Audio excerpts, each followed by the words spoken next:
Along a quiet road in rural Mississippi, investigators wade deep into the brush and use dogs looking for anything out of the ordinary. It's the second time they've done this along Heron Road, the road where 19-year-old Jessica Chambers was attacked and burned alive.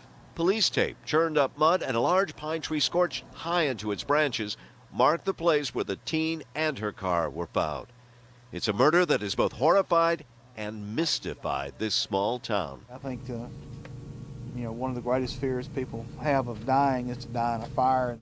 But at their first news conference, authorities gave little indication they were close to finding who is responsible. We are currently following up leads that we have in the case. There have been no arrests made at this point, nor do I anticipate any in the immediate future at this point.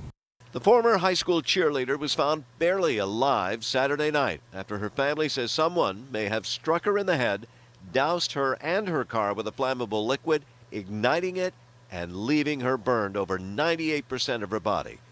She managed to whisper something to first responders before she died. Some think she was trying to name her killer, but investigators won't say. Samples of her car's interior have been sent to the Bureau of Alcohol, Tobacco, and Firearms to determine what kind of accelerant may have been used.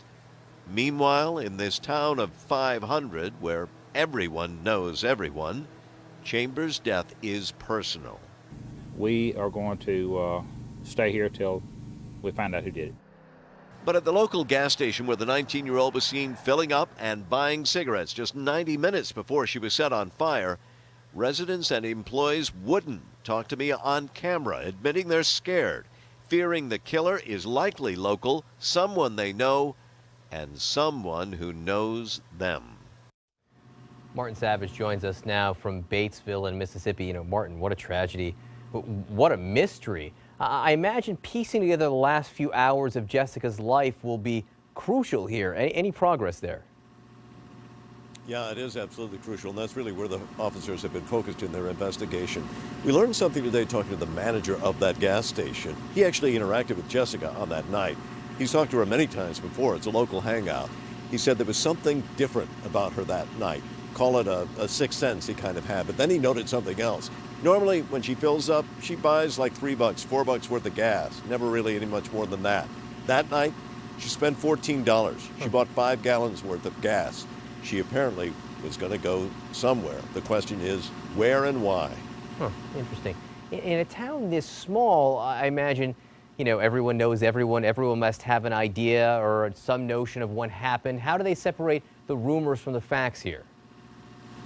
Well, this is really one of the weird things that's going on in this community.